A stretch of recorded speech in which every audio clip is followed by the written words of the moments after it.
Hi, welcome. Thanks for joining us today on finding out more about how to build work-based learning opportunities in the home, school, and community. I'm Kendall St. John with the Center on Transition Innovations, and I'm joined today with my colleague, Lisa Holland. Lisa, you're going to tell us a little bit more about the objectives. Thank you, Kendall. Watching this webcast, I'm sure one of the questions you probably have right now is, what's in this presentation for me? Our hope is that at the end of our time together, you'll have a better understanding of the concept of the term work-based learning. Most likely, it's a term that you've heard before. We plan to provide you with a definition as well as numerous examples to help with your comprehension and understanding. Next. We also hope you will be able to recognize the benefits of work-based learning. When we understand the benefits of a program, we're more likely to make it a priority in our day. Next. Work-based learning is an integral part in developing employment and independent skills. During this presentation, we are going to examine work-based learning opportunities through the lens of career development, with a special emphasis on the importance of conducting work-based learning across a variety of environments. Next. Right about now, you might be asking yourself, so what is work-based learning? On the screen, you'll see the formal definition as stated by the Virginia Department of Education. But to give you a little bit more informal idea of what it is, it's basically allowing students to have that connection between their academic classroom and authentic work environments. How can they work together to be able to provide the student with some really nice experiences where they learn work while also being supported by academics in the classroom? So what does that look like?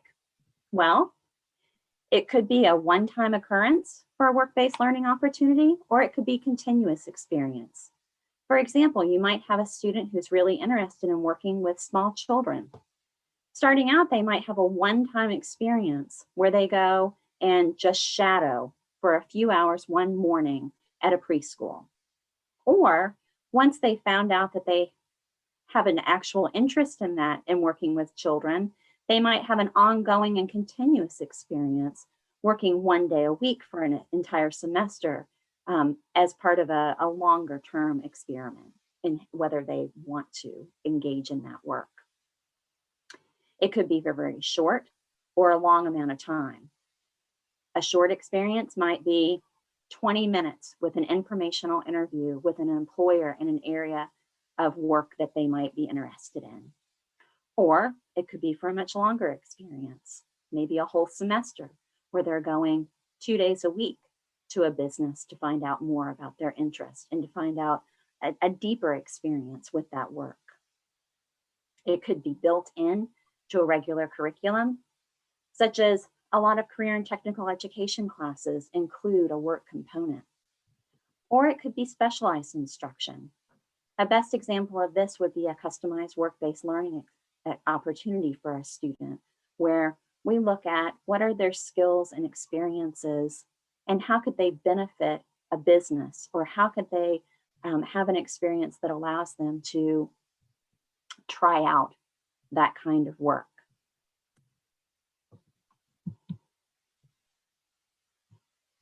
Now that you have a little bit of an idea of what work-based learning is, what are the benefits? Why would this be something that you would want to engage in or have one of your students engage in? Well, probably one of the biggest benefits is that it provides opportunities in the real world. What better experience than actually having true work experience? I'm sure you've known people who went through long training programs, sometimes whole college programs, and then they get that first job and they find out they don't like it.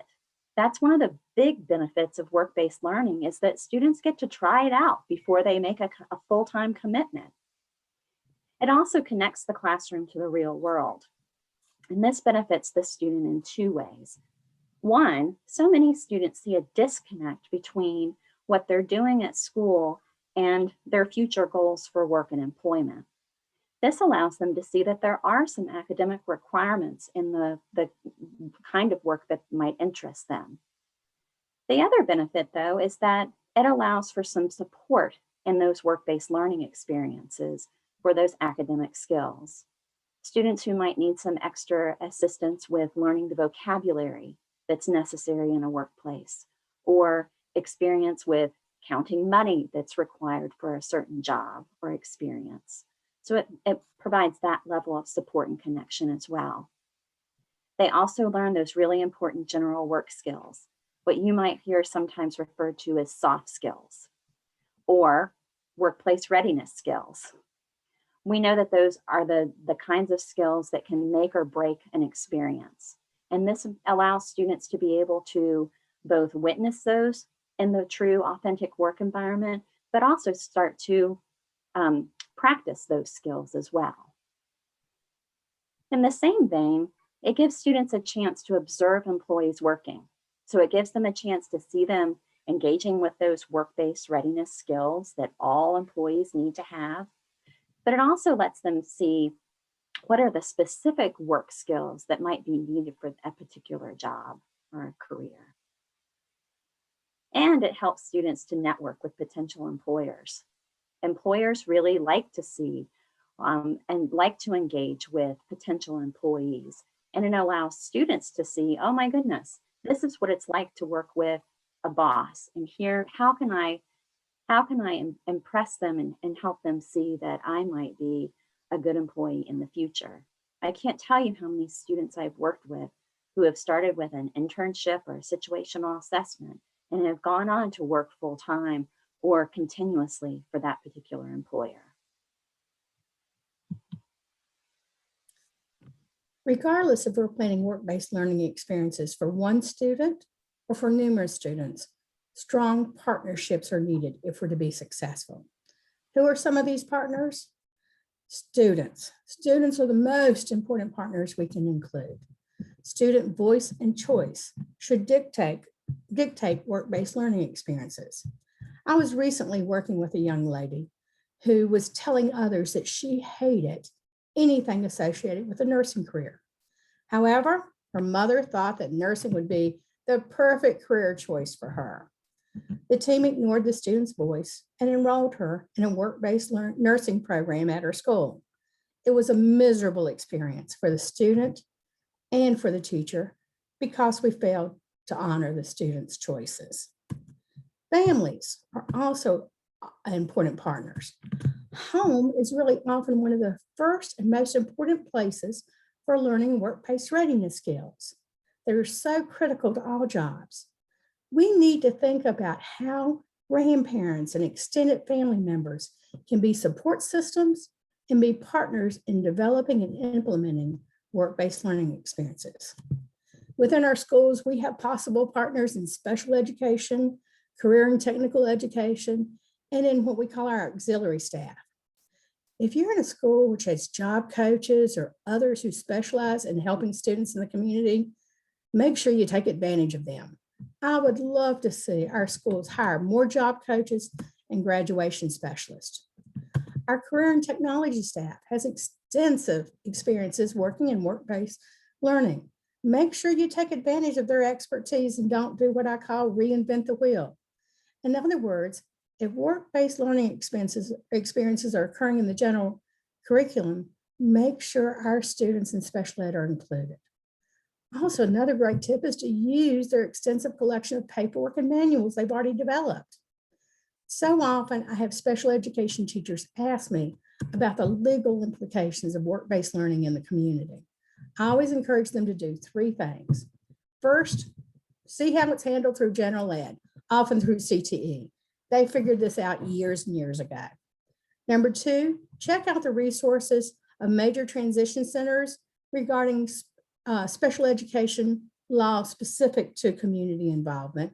And three, just simply have the school consult with their own attorney. Again, they should be familiar with the rules and regulations you'll need to follow.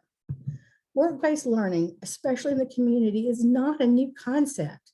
It may be new to you, but other districts have been doing it for many, many, many, many years.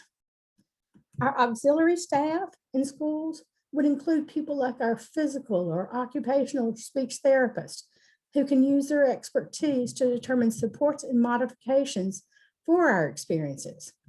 We have to have these staff members, though, change kind of their train of thought or their focus from classrooms to work environments. For example, we may need to call in a speech therapist to help us determine the best way to use a student's augmentative communication device to convey a message to a boss. We may have to have a physical or an occupational therapist help us solve problems on how a student can use twist ties to close bags when they have fine motor skill deficits. Our business community, our business partners, of course, they are absolutely essential partners for providing authentic work experiences. The more business partners you have, the greater your options will be for your students. As we see many businesses struggle for workers, we also see a greater willingness to partner with our schools. Businesses need, for example, dependable workers. Everyone wins when we can help match our students' talents with specific businesses.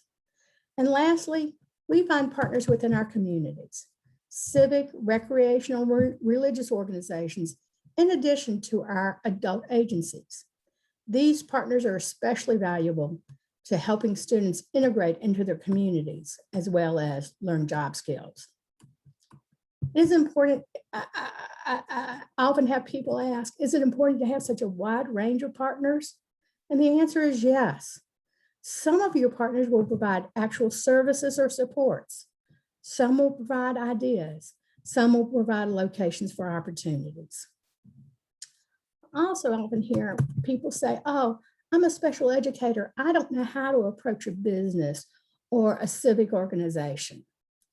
So it's not really a natural process for special educators to collaborate with partners, with so many different partners.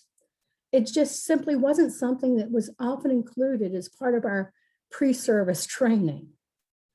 But if you're a special education teacher, please don't hesitate to reach out to businesses and community partners. Before the pandemic, I worked with a group of special educators who wanted to expand their work-based learning experiences for their students. Together, we identified about 20 businesses within a 5-mile radius of their school. And then we went in groups of 3 to visit those businesses and gauge their initial interest in partnering with the schools. Before they went to the businesses, the teachers were nervous and unsure. In fact, they were downright mad at me because I was the one spearheading this opportunity. But I was really pleased because when they returned after their visits with the businesses and the community partners, they were amazed by how well their visits went and how willing the large majority of businesses were to discuss collaborating together. This leads us to our next topic, tips for collaboration. When working with these collaborative partners, we need to make sure we're supporting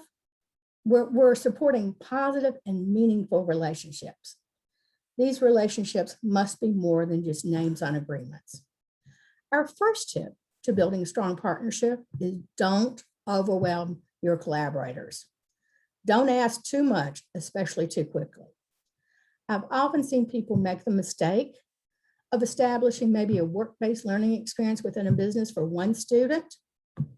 Once they have that partnership, they then overwhelm their collaborative partner and ask for 10 more students to go within the business. And again, this may not be practical for the size of the business and or the supports that they need. Don't overwhelm your partners. Also, we need to approach collaborators from a stance of how your students can add value to their business or their organization. Too often, we approach others asking them to help our students with disabilities. When we use that approach, it is often perceived as us asking for charity and portraying our students as incompetent or unable to work. A much better approach is to determine, especially before ever approaching the partners, how a partnership can benefit their business or their organization as well as the students, and lead off with that. Make sure your collaborators' needs are met. If they need supports or advice, be timely in providing it. If they need recognition and good public relations, make sure you provide it. Just make sure you keep in mind not just the student or the school's needs, but the partner's needs as well. I always say a happy partner is a willing partner. I know I alluded to this earlier, but again, I just want to stress, listen and learn from your career and technical education partners. They are generally experts in work-based learning simply because they've been doing it so long and to such a great extent. Ask to meet with your CTE partners and find ways to collaborate. And lastly, take advantage of your vocational rehab counselors' pre-ETs or pre-employment transition services. Remember, new regulations require a certain percent of vocational rehab funds to be spent on school-aged children. Work-based learning is for pre-ETs activities.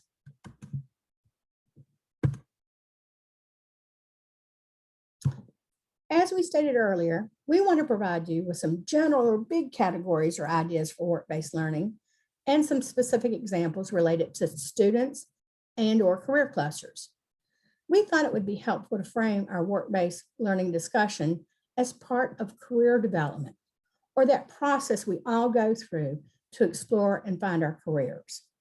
While there are many ways to describe career opportunities, we've just chosen this simple 4-phase or 4-step model.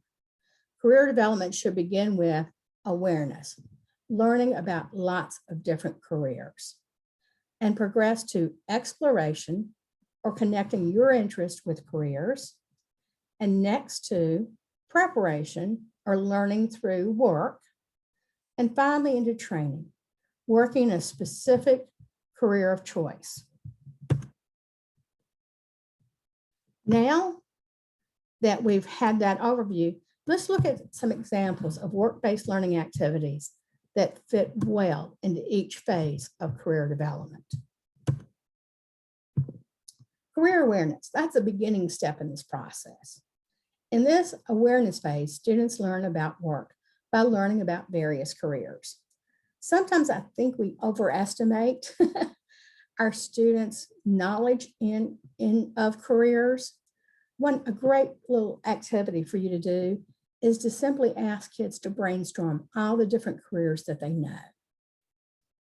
How are we expected in the transition process to ask kids to tell us their post-secondary career goals when many of them have such limited awareness of different careers? Oftentimes they only know what their parents did, or maybe what career their neighbor has, etc. Okay, and they're not aware of a larger scope of different careers. So career awareness or learning about various careers is absolutely critical. Okay. This phase of career development should really begin in elementary and middle school. Okay. Great examples of work-based learning experiences in this awareness phase include workplace tours, guest speakers, and career fairs. What is an example of how we can encourage work-based learning experiences in which students are learning about various careers in the home? Well, simply coordinate with families for students to visit various family members on their job sites. Another way is to ask family members to help their child observe workers in public jobs. I don't want people to think I'm strange about this, but again, sometimes you can just, next time you're out with your child to the grocery store, ask them to spend just a few minutes watching the checkout clerk. After the visit, ask them what they observed and what the job looked like that person was doing. Ask them to think about other responsibilities they thought that checkout clerk would have. Repeat this in the next business, and the next business, and the next business. In other words, you're almost kind of training your child to observe workers and think about their jobs. In the school, if you're a teacher, you can make arrangements for students to have workplace tours of some of the jobs found within your school, or even through your school-sponsored field trips and community experiences. With your students, maybe visit the bookkeeper, the athletic director, the counselor, etc., and have them discuss their jobs. Within the larger community, collaborate with your parent resource center and community agencies to sponsor guest speakers who have disabilities. Highlight the success of those within your community who have shared experiences with some of your students who can inspire and motivate them. Invite members of your community into the school setting and sponsor a career fair. This can be a wonderful experience for elementary and middle school students. Invite the businesses to set up demonstrations and displays. Maybe a dog groomer who's going to cut a couple of dogs, as the students come through, etc.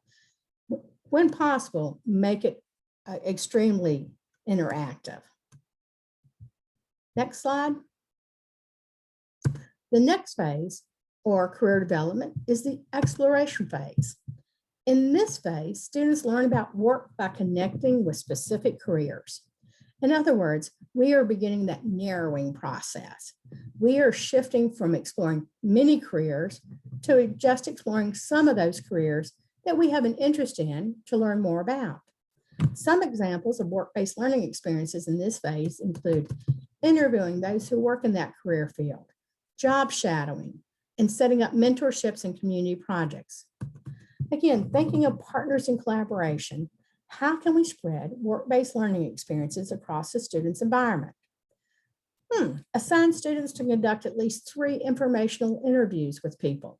One interview must be coordinated within the home or with a family member. One would be done through the help of the school, and one would be conducted with a person within the larger community. Same type of interview, but in 3 different environments. Can we do the same for job shadowing experiences? Sure. Assign students to conduct at least 3 job shadowing experiences during the semester. One conducted with a family member, one conducted within the school or the larger community of school buildings, and one within the larger community. Mentors and community projects can also be arranged through school, through home, and through the community. In the school, try to involve the student in a club or class project that may match some of their interests. For example, I was working in a school where the art club was doing a special project within the school involving decorating ceiling tiles. We matched a student who had a love of art in with this club and had the students act as natural supports and mentors to the student. Maybe you can have a child who would like to learn more about conservation. Ask the family to become involved in the community's weekend efforts to clean up the local lake. Across environments with different partners helping to make the experience happen. Now I'm going to let Kendall describe the last 2 phases.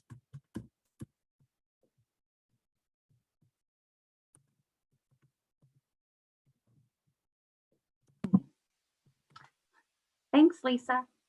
The next stage is preparation, which is learning through work. And at this stage, we're going to continue narrowing what Lisa talked about, where they've got a lot of interest at the beginning, and then they start narrowing things down so that during this phase, they've tried out several things through exploration, and now they're ready to move on to maybe some preparation in some of those fields. Not training, we'll talk about that next, but just some preparation that helps them build some skills specific to that career or job, but also just those general work-based learning and workplace readiness skills.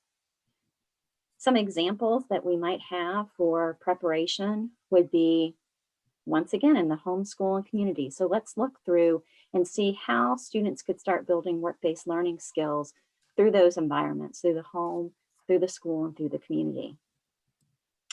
Starting at home, one of the ways that families can help support students in being able to build some work-based learning experiences is looking at what are their interests, what are their skills, and how might they be able to contribute to their community in ways that provide them an opportunity to give back.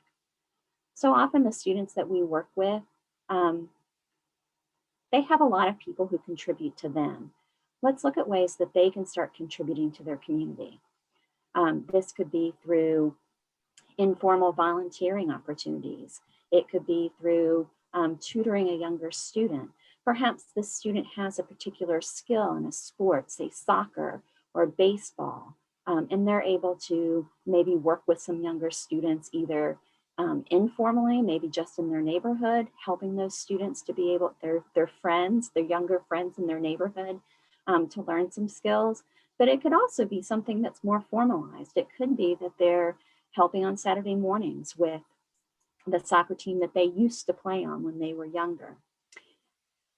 It may be that the family that you're working with already contributes to the community through maybe a charitable organization or Habitat for Humanity. That's a nice way for the family to be able to support a work-based learning opportunity for a student and an activity that maybe they're already engaged in, but maybe the student hasn't been as actively engaged in. I'll give an example of a young lady that I was working with recently who had been horseback riding for several years at a therapeutic riding facility. As she moved into high school and became more experienced and became just a better rider herself, she started volunteering at that therapeutic riding center. And she volunteers helping with the horses, finding out more just about the business side of the therapeutic riding, but also providing help and assistance to younger children. So that's a really nice way for her to be able to give back and also gain some experience in that field. Moving on into the community, we can look at some more formal volunteer activities where a student is looking at what are my interests and are there volunteer and charitable or nonprofit organizations in my area that I might be able to have a formal volunteering experience with. This could be somebody who's interested in working with animals that might have an experience at the SPCA or a wildlife center or a nonprofit or zoo that might be in their area. Other ways for them to be able to give back might be students who are interested in working in the medical field, volunteering at the hospital. You know, what we used to call candy stripers, I don't think they call them that anymore, but there are certainly those volunteer activities that are available at medical centers and hospitals, or volunteering at a nursing home for students who, I work with some students who have a real gift for working with people who are older and they enjoy that piece, providing them an opportunity to volunteer formally at a retirement facility or a nursing home is a great way for them to be able to gain some important experiences. And then with school, those student-run and student-led enterprises are a great way for a school to be able to build some work-based experiences for students into the curriculum. And these are so wide-ranging. Lisa and I have worked with so many different schools who have been really creative in what they've put together as far as student-led enterprises. You know, coffee carts and smoothie carts and car detailing. Of course, there's always cafeteria assistance that some schools do. There's just a whole wide range of vinyl products that students build and create. There's a really, you can't go wrong with a student-led enterprise. I just want to note that they're not always group activities. You might have something like a balloon store in a school that a group of students are leading and working in, but you could have some student-led enterprises that are more individualized. It could be if you have a student who's particularly interested, let's say, in plants and flower arrangement, that they have their own enterprise that they're engaged in so that they can gain some additional experience in that area. It doesn't always have to be like a big group, because we do want to be thinking in terms of what are the students' interests and what are they good at and how can they contribute to their school. Another way that they can contribute is a lot of high school students have a variety of skills where they can go and they can work with younger students at the elementary school, particularly for students who are interested in working with younger children. Lisa and I have worked with a young lady who has really flourished in an experience where she started just visiting the elementary school and the after-school program, and now she works there several days a week. So it's a nice way to be able to build some experience and just find out, is this something that I like? Do I want to continue with this? And if so, do I want to continue training? where you learn about work in a specific career of choice. This is really where we become far more narrow, because for the most part, we're not going to train in a variety of different jobs and experiences. We're going to narrow things down where we're probably not going to train in any more than maybe one area. Some of us will continue to train in other jobs as we move through our life cycle. But for the most part, the students that we're working with are going to train in one area for the most part, maybe two, but for the most part, it's going to be one. There are lots of ways for students to be able to engage in that sort of work-based learning experiences that really looks at training. So let's look at some examples in the home and in the school and in the community. At home, it's really a matter of, there's not going to be a lot of training that might happen in the home, but there is going to be encouragement from home, encouraging students to pursue training opportunities that might be in apprenticeships or on-the-job learning for a career that they're particularly interested in, or college or post-secondary school training programs. But that sort of encouragement and exploration, finding out what are the programs that are available in the career or job of my choice, and where can I get that training, and then sort of navigating, because sometimes it's a little more challenging to figure out, okay, this is a training program that's not available in my home area. I'm going to need some assistance here, somebody to help navigate that. And home is a great place to be able to do that. And home can also say, your families can also say, hey, this is not something we're familiar with. Where can we go for help? Certainly in the schools coordinate a lot of different training opportunities in both unpaid and paid work experiences. That might be coordinated through a career and technical education program. That's certainly those training programs where they're looking at specific job training, whether it's in welding or diesel mechanic or cosmetology. Those are great examples of training that are available within your school. But then there's also what we would call the more customized work-based learning experiences that are training, where a student is having a longer-term internship with a particular business that interests them and that will lead them towards their career of choice. And in the community, certainly looking at assisting students in internships and careers of their choice. And they could be formal internships. There are lots of businesses that offer something along those lines. There's also, and Lisa has said before, you want to engage with those school services that are already there. We don't need to reinvent the wheel. So if your career and tech ed program already has an internship program, I know the schools in my area have one where students go out, they pick a career of choice, and then they have a year-long or a semester internship working at that particular business. I know when I was getting physical therapy several years ago, there was an intern at that particular business. So it doesn't have to just fit into a career and technical education program that's in a specific training area. It can also be something that's a lot more customized. So you're going to want to look at those. Don't look at those first before you start reinventing the wheel and before you start developing those customized work-based learning experiences for specific training.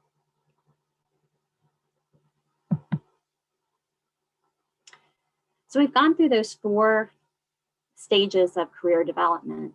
Now we'd like to frame a couple of examples that use career clusters as a way to frame these, frame the experiences that certain students have engaged in, and to just give you an examples that are a little more filled out. We've given you lots of examples of what they might look like, but these are really going from the beginning and sort of building through. So we're going to start with this particular student. We're going to talk about Sam. And Sam gets together with his team, his family, all of those collaborators that Lisa discussed earlier. And he gets together and they start talking about what are Sam's strengths and what are his interests. And we're going to take that information, we're going to start building some experiences from that. So what we find is that Sam has a high interest in eating and a high interest in baking shows, and has a high interest in being in environments that are kind of busy, and he likes being around people.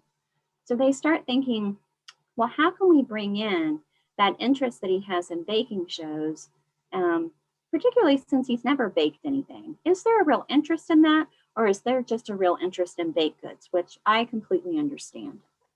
So they start looking at, okay, how about at home? Let's start, the family bakes things almost every week. So how can Sam be involved with that? Starting with maybe Sam just watching. You know, he's always been off and about when they've been baking things. So this time Sam is going to actually stay in the kitchen and see what goes into baking. And then building on that, if there's that interest. If he says, yeah, I think I would like to do that. I worked with a student once who was really interested, and he thought he wanted to work in a restaurant until he actually saw what goes into working in a restaurant. And then he pulled back and said, no, I don't think so. I think I like just going to restaurants.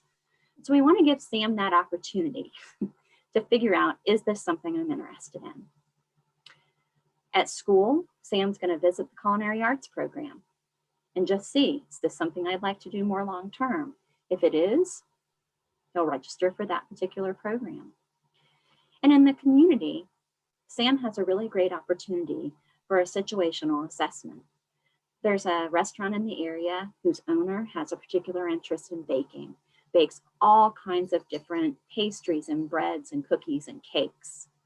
Sam goes for a one-day job shadowing experience with that particular owner and sees what goes into this. What's the kitchen actually like? And some of it is just, oh my goodness, is he going to be okay with the environment of the kitchen? Sometimes it's loud and hot. Sam loves it. So they say, well, we're going to work with his vocational rehabilitation counselor to set up a situational assessment with this bakery. That goes through, Sam continues and goes into an internship in the bakery that's in the local restaurant.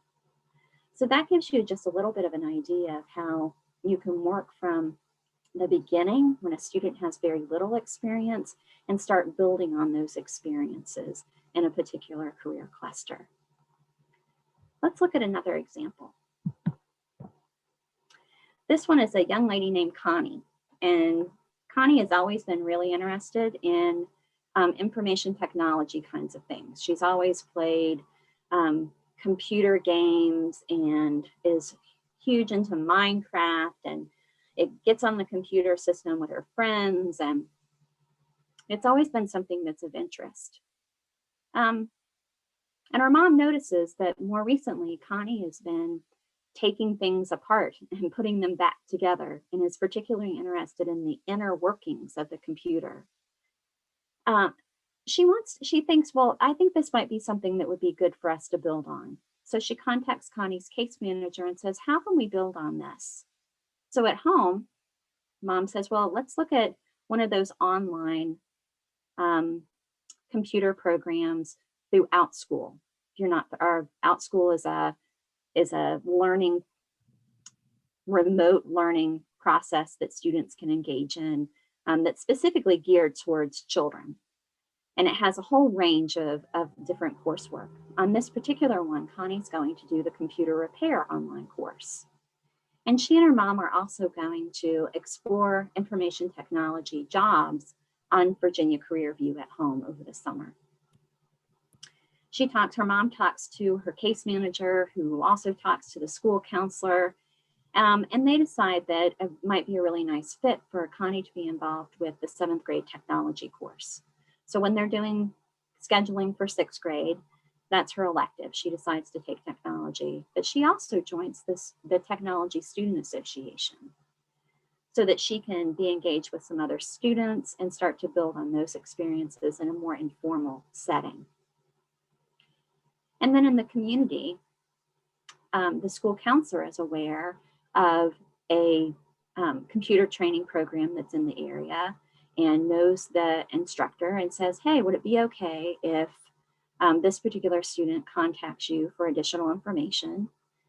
The student contacts the student and mom contact this instructor, who says, well, I think it might be really nice if you have some opportunity to engage with somebody who works in this field, not somebody who's just training in this field and training students in the field, but to find out really what's it look like to work in this field.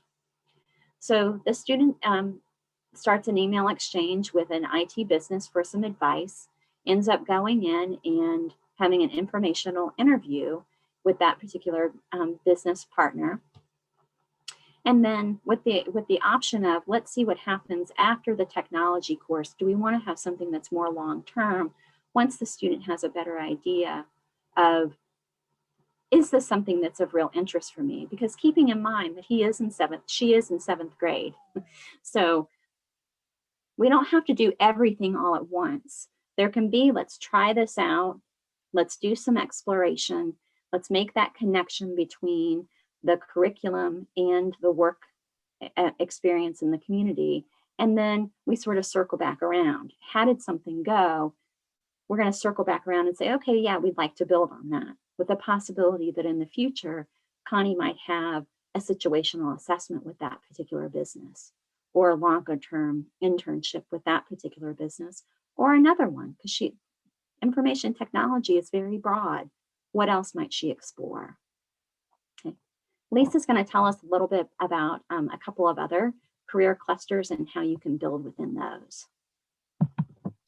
Yeah, thanks, Kendall. I hope you're beginning to see that work-based experiences can and should occur across many different environments with many different partners. As Kendall stressed earlier, some can be short-term and some can be much more involved over an extended period of time. For example, in the health science career cluster field, if you have a student who's maybe interested in that, in some of the jobs or careers involved in that cluster, or kind of a short-term, a beginning, middle, and end type of activity that they could do, is to take the temperatures, oxygen level, and blood pressure of family members once a week and record those. That's something that a lot of people in the field of health sciences do.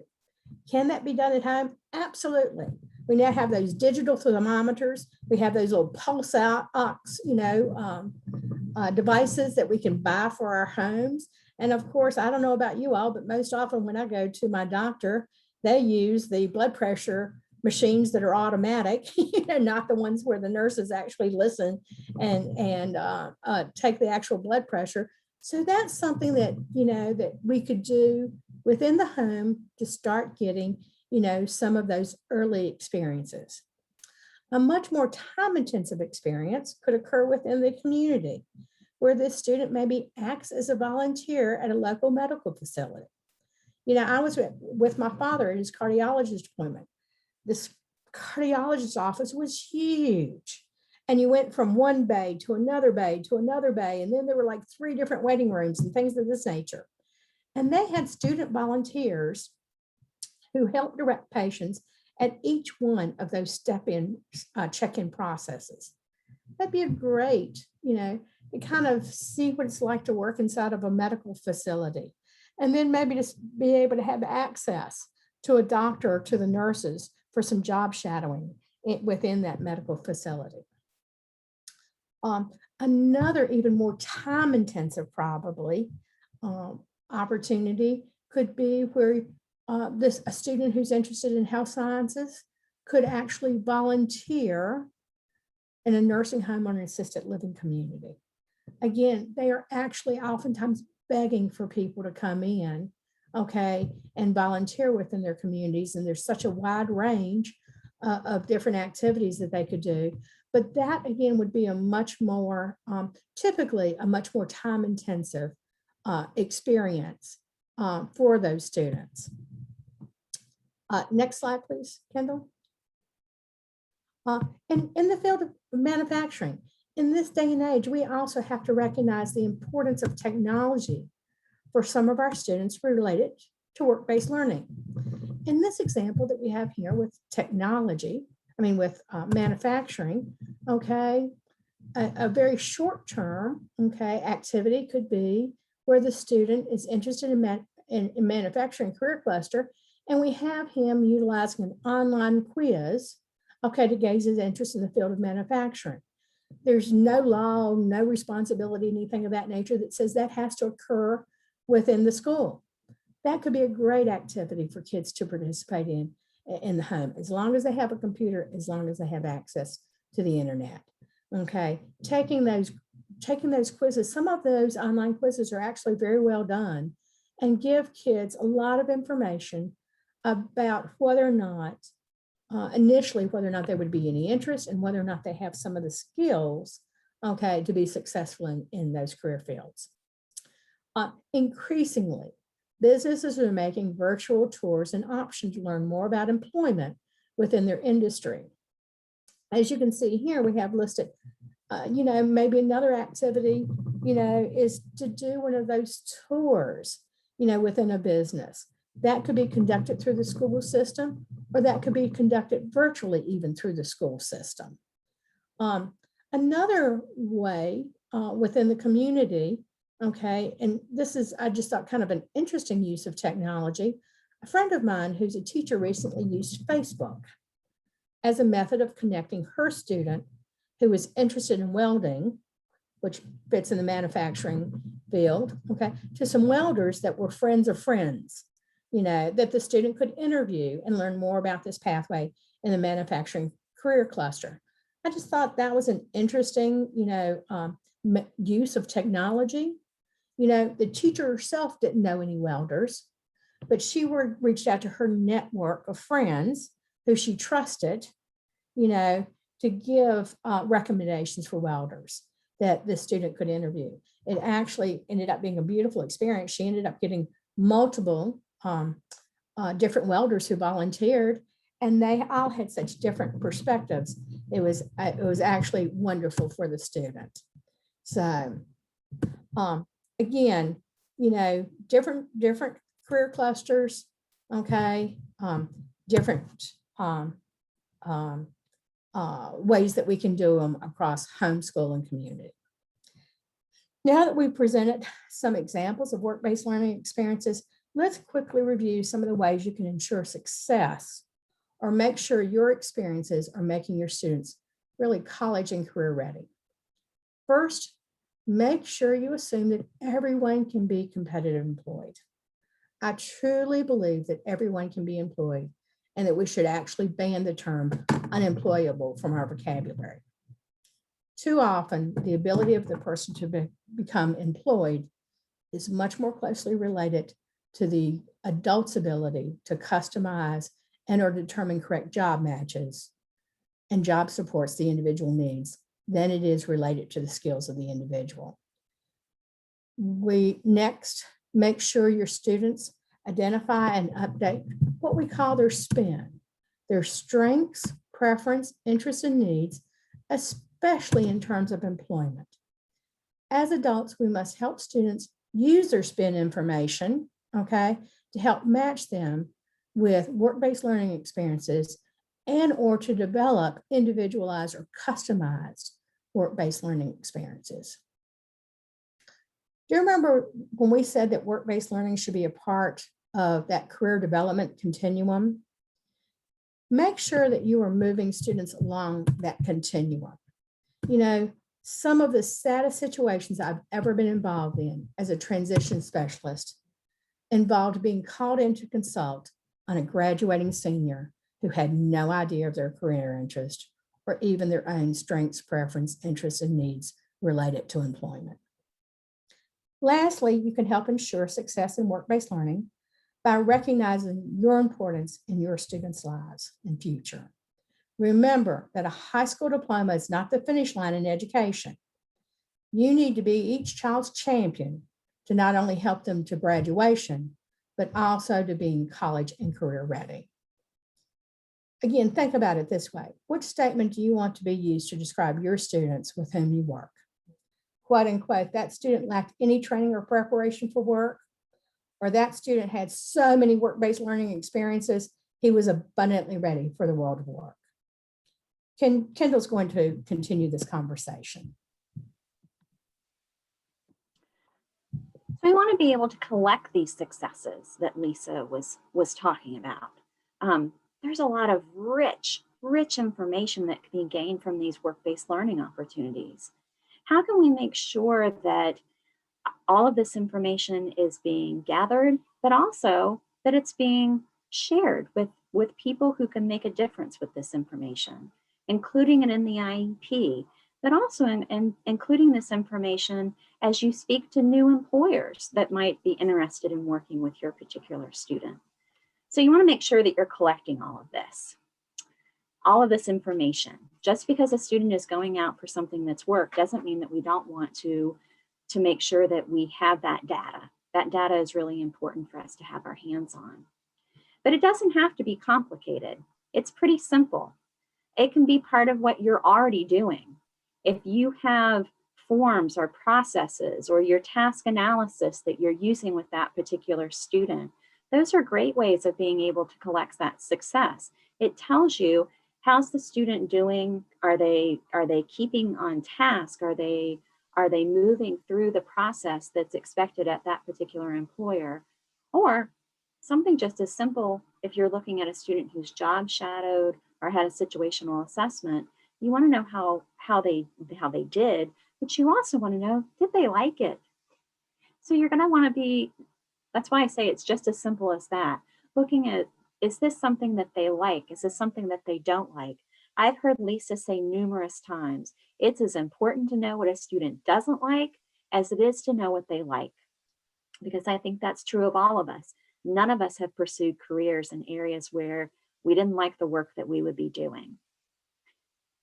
If you don't have forms or processes already available to you, or they don't quite fit with what you're looking at, and you haven't already looked at those career and technical education forms and processes that are already a part of your school environment, or talk to that CTE partner, then you just ask yourself, what do I want to know? One of the things that I've done is, when I'm in that situation where I'm like, well, I don't really already have something in place to be able to collect the success and to collect the feedback and data on that particular work-based learning experience, I ask myself, what do I want to know? What questions do I need to ask in order to find that information out? And then I create something very simple,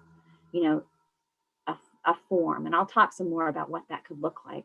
But in one case, I just collected, I wanted to know, is this something that the student liked? Is this something that the student would like to continue to pursue? And what other feedback do I want from the particular student? Do I want to know, is this an employer that they particularly like? And so I asked 3 or 4 questions, and then I developed my form based on that. But let's look at how simple that could be and the different kinds of data collection tools that you might be able to use. Google Forms and spreadsheets are a really great way. They're simple, they're free. Lisa and I were working with a parent a couple of years ago, and we initially gave her some simple printout forms and said, could you collect some information on how the student does on these particular work-based learning opportunities, both at home, because he was going to be cleaning the bathrooms, start cleaning the bathrooms, but also in the community where he was going to be starting to usher at church services. So she took those forms and she did a great job. The next time I went to visit with them and find out more about how he was doing and moving through that continuum, that career development continuum, she'd moved to Google spreadsheets. She found that really simple. I've worked with other parents and other families and teachers who have found that really simple way for them to be able to collect on a Google spreadsheet. It gives, you can put the date in and you can put the task down one side, and did the student need any particular prompts? It's a really nice way for you to be able to develop a task analysis and then use that. And then it also, there's all your information. You can crunch it right there. Surveys and self-assessments. Don't think that the students that you work with can't collect data for you. You may not have thought about that, but Google Forms are a great way to do that through a self-assessment. One of our colleagues that Lisa and I work with was working with a particular student who was struggling with making sure that she was ready for work each morning. She was working remotely. She was doing some telework experiences, and she was often coming to work not quite ready. She wasn't always presentable because people could see her on screen. So her work support person developed a self-assessment for her through a Google form where she would click through things like, was my hair brushed?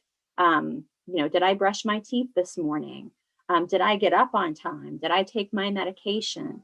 And the young lady would just click through those. And then the benefit of a Google form is that you can then see the results of that information. So over a period of time, you can see, is this something that they're continuing to struggle with? Do I need to put additional supports in place?